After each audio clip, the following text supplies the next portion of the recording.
mengucap Bismillahirrahmanirrahim.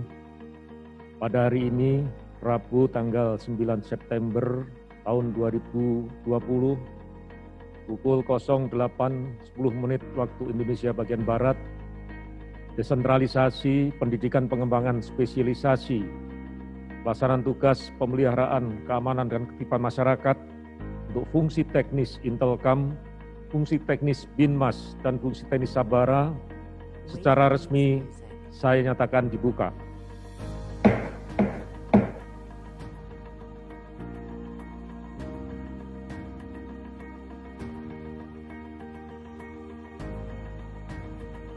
Pola pendidikan spesialisasi dengan model desentralisasi seperti ini merupakan model yang kita pilih untuk mengatasi.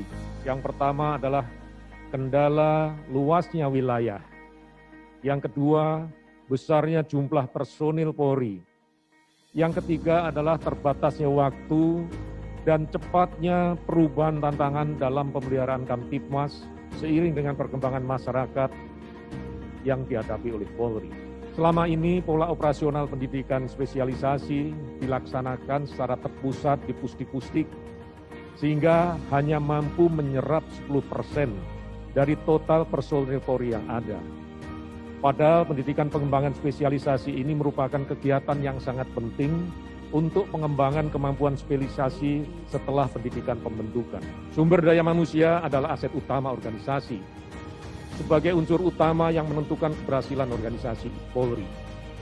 Mereka harus memiliki pengetahuan dan keterampilan teknis, serta pengalaman dan integritas moral, skill, attitude, knowledge, dan experiential, sebagai prasyarat kompetensi profesionalitas profesi Polri. Sebagai aset utama, maka harus dirawat dan dikembangkan pada seluruh aspek, baik aspek kognitif, afektif, psikomotorik, dan moralitasnya melalui program pendidikan dan latihan sebagai proses refreshing, upgrading, dan updating, sehingga selalu akan memiliki kemampuan yang sesuai dengan tantangan tugas yang dihadapi.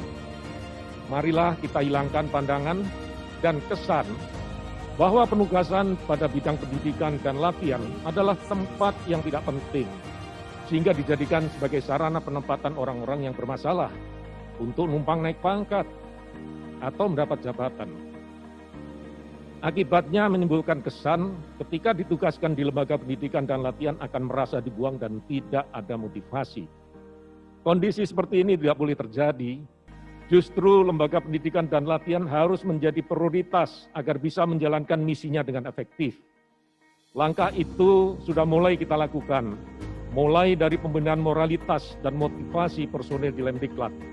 Personil yang ditugaskan di Lemdiklat Polri adalah personil yang hebat dan berprestasi, setidaknya memiliki syarat well educated, well motivated, memiliki pengalaman dan integritas moral yang baik.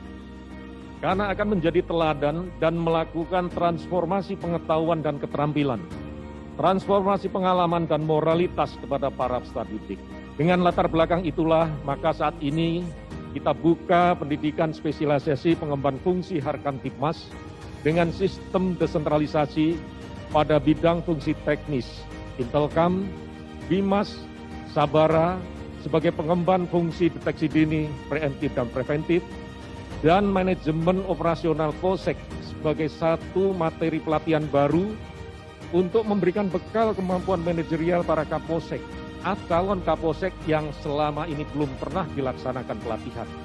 Dengan pola pendidikan seperti ini, maka kita akan mampu melakukan suatu lompatan yang luar biasa atau quantum leap dalam meningkatkan jumlah personil yang dididik. Bahwa pendidikan dan latihan adalah darah dan energi yang harus menghidupkan jalanan organisasi. Karena proses pendidikan itu menanamkan nilai-nilai profesionalitas, integritas, dan doktrin kepada seluruh personil yang mewakili organisasi ini. Pendidikan dan latihan adalah penjaga eksistensi budaya profesionalitas Polri dan menjalankan proses regenerasi serta kaderisasi profesionalitas dan leadership Polri. Sehingga pendidikan dan latihan memiliki peran yang sangat menentukan keberhasilan dan masa depan organisasi Polri itu sendiri.